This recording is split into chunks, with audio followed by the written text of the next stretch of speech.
आपल्यासोबत भाजप आमदार कृष्णा खोपडे आहेत. सर, तुकाराम मुंढे यांच्या निलंबनाची मागणी तुम्ही केली आहे. काय एकूणच त्याविषयी सांगा. आपल्या सगळ्याला माहित आहे का 2020 मध्ये तुकाराम मुंढे कोविडच्या काळात कॉर्पोरेशनला आले आणि 7 महिन्याच्या त्यांच्या कारकिर्दी राहिली आणि 7 महिन्यामध्ये त्यांनी खूप काही गुल महानगरपालिकेमध्ये खुलवलं. कोविडच्या काळामध्ये 5000 बेडचे हॉस्पिटल काटोल रोडवर निर्माण करण्याचे काम केलं.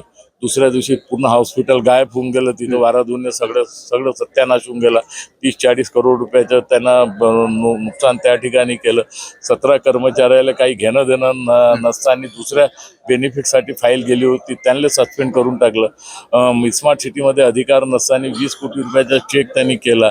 त्याच्या विरुद्ध महिला अधिकाऱ्यांनी बी सदर पोलीस स्टेशनमध्ये गुन्हा दाखल केला आहे. तुमचे संदीप जोशी महापौर होते, त्यांनी बी गुन्हा दाखल केला आहे. अशा प्रकारचे अनेक प्रकार त्यांनी केलेले आहे.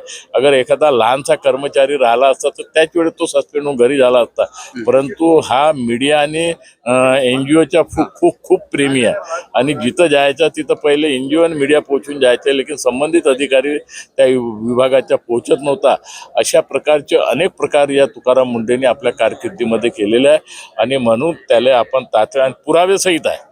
माहिती आयोगाने बी खंडपीठाने बी सांगितलं सरकारला का तुम्ही ऍक्शन घ्या. या सगळ्या प्रकरणामध्ये तो गुंतलेला आहे आणि आमची मागणी राहणार आहे का मुख्य सचिवाच्या मार्फत त्याची चौकशी करावी आणि त्याला ताबडतोब सस्पेंड करावं. या सगळ्या संदर्भात तुम्ही आवाज उठवत आहे. चर्चाही असे तुम्हाला या सगळ्याबाबत धमकीचा फोन येतोय, काय तथ्यता आहे? धमकीचे फोन कालच आले होते. आज मी त्याची तक्रार बी मी कालच दाखल केली आहे. आज माननीय मुख्यमंत्री महोदयांनी याची गंभीर नोंद घेतलेली आहे. कारवाई करण्याची बी त्यांनी सूचना दिलेल्या आहे आणि जे काही त्याच्यावर आरोप आहे त्याच्यावर बी ते निवेदन करणार आहे. धन्यवाद तुम्ही आमचे संवाद साधल्याबद्दल. हे भारतीय जनता पार्टीचे आमदार कृष्णा खोपडे. मी गुणवंत नगर, DRB न्यूज, नागपूर.